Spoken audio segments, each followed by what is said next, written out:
सभी भक्तों को जय श्री राधे कृष्णा।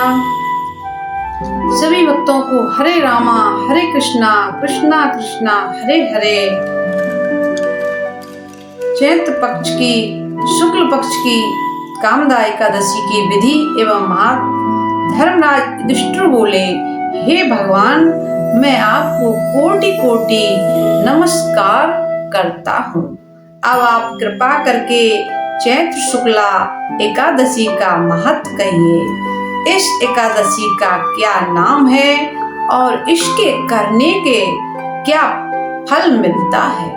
श्री कृष्ण भगवान बोले, धर्मराज, एक समय यही प्रश्न राजा दिलीप ने गुरु वशिष्ठ जी से किया था। तब गुरु वशिष्ठ ने कहा, राजन, चैत्र मास के शुक्ल पक्ष में कामदा नाम की एकादशी आती है। वह परम पुण्यमयी है। यह सभी पापों को जलाकर राख के समान नष्ट कर देती है। यह पुत्र पौत्र देने वाली होती है। इससे मनुष्य को योनि से छूट जाता है। अब मैं इसकी कथा कहता हूँ, ध्यान पूर्वक सुनिए। कामदा एकादशी की कथा। प्राचीन काल में रतनपुर नामक एक सुंदर नगर था। वहां पर अनेक ऐश्वर्यों से युक्त पुंडरीक नाम का एक नाग राज करता था। रतनपुर नगर में अनेक अप्सराएं, किन्नर तथा गंधर्व भी निवास करते थे। उनमें ललिता नामक अप्सरा और ललित नामक गंधर्व भी रहते थे। वे दोनों पति पत्नी के रूप में रहते थे। उन दोनों में अत्यंत प्रेम था। अलग अलग हो जाने पर दोनों व्याकुल हो जाते थे। एक समय पुंडरीक राजसभा में बैठकर गंधर्वों द्वारा गायन वादन का आनंद ले रहे थे। सभा में अन्य गंधर्वों के साथ ललित भी गान कर रहा था।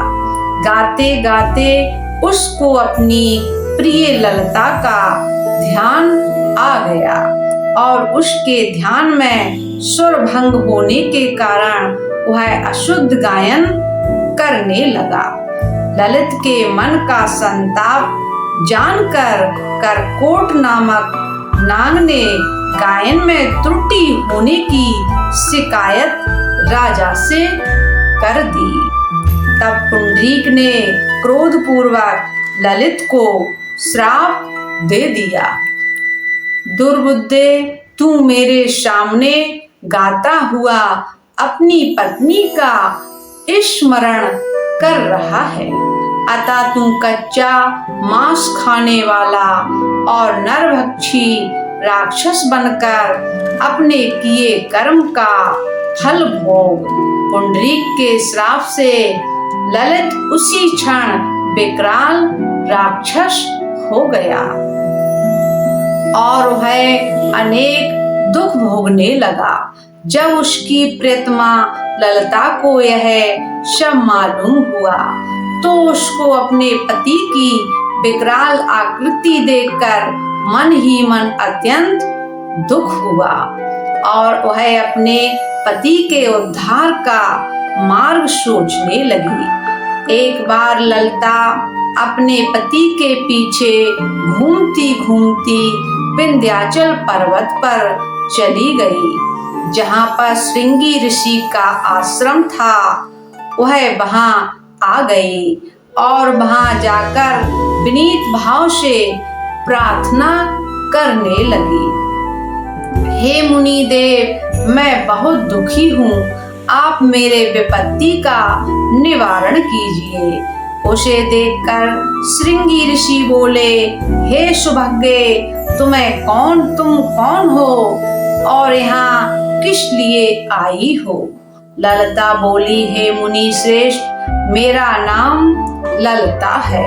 मेरे स्वामी राजा पुंडरीक के श्राप से विशालकाय राक्षस हो गए हैं। उनके उद्धार का कोई उपाय बतलाइए। श्रृंगी ऋषि बोले, हे गंधर्व कन्या, अब चैत्र शुक्ल एकादशी आने वाली है। जिसका नाम कामदा एकादशी है, उसका व्रत करने से मनुष्य को सब कार्य सिद्ध होते हैं। यदि तू कामदा एकादशी का व्रत कर उसके पुण्य का फल अपने पति को अर्पित कर दे तो वह शीघ्र ही राक्षस योनि से मुक्त हो जाएंगे।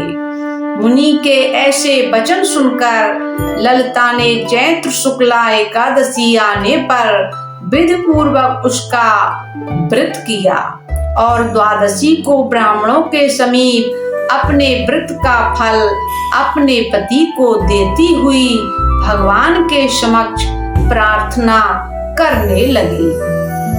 हे प्रभु, मैंने जो यह व्रत किया है इसका फल मेरे पति देव को प्राप्त हो। उसके पुण्य से वह राक्षस योनि से मुक्त हो जाएं।